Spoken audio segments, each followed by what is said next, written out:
اللهم صل على محمد وعلى آل محمد۔ حضرت عمر سے روایت ہے، انہوں نے فرمایا، ہم نبی کی خدمت میں بیٹھے تھے کہ ایک آدمی آیا جس کے کپڑے انتہائی سفید اور سر کے بال انتہائی سیاہ تھے۔ اس پر سفر کے اثرات، گرد و غبار اور تھکن وغیرہ نظر نہیں آ رہے تھے اور اسے ہم میں سے کوئی پہچانتا نہیں تھا۔ وہ نبی کے پاس آ کر بیٹھ گیا، اپنے گھٹنے اب کے گٹھنوں سے ملا دیے اور اپنے ہاتھ اپنی رانوں پر رکھ لیے۔ پھر اس نے کہا، اے محمد، اسلام کیا ہے؟ نبی نے فرمایا، اس بات کی گواہی دینا کہ اللہ کے سوا کوئی معبود نہیں اور میں محمد اللہ کا رسول ہوں، نماز قائم کرنا، زکوٰۃ دینا، رمضان کے روزے رکھنا اور بیت اللہ کا حج کرنا۔ اس نے کہا، آپ نے سچ فرمایا۔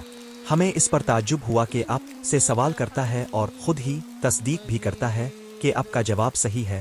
پھر اس نے کہا، اے محمد، ایمان کیا ہے؟ نبی نے فرمایا، ایمان یہ ہے کہ تو اللہ پر، اس کے فرشتوں پر، اس کے رسولوں پر، اس کی کتابوں پر، قیامت پر اور اچھی بری تقدیر پر ایمان لائے۔ اس نے کہا، آپ نے سچ فرمایا۔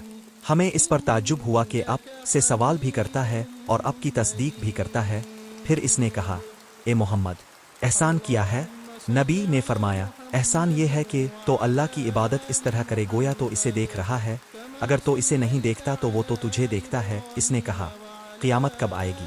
آپ نے فرمایا، جس سے اس کے متعلق پوچھا جا رہا ہے وہ پوچھنے والے سے زیادہ نہیں جانتا۔ اس نے کہا، اس کی علامت کیا ہے؟ آپ نے فرمایا، قرب قیامت کی علامتیں یہ ہیں، لونڈی اپنی مالکہ کو جنے گی۔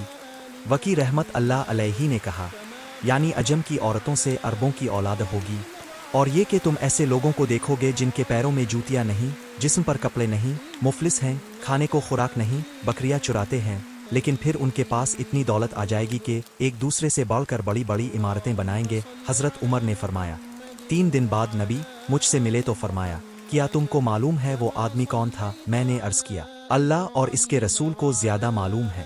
آپ نے فرمایا، وہ جبریل حمزہ تھے، تم لوگوں کو تمہارے دین کی اہم باتیں سکھانے آئے تھے۔ سنن ابن ماجہ 63، کتاب سنت کی اہمیت و فضلت، باب ایمان سے متعلق احکام و مسائل۔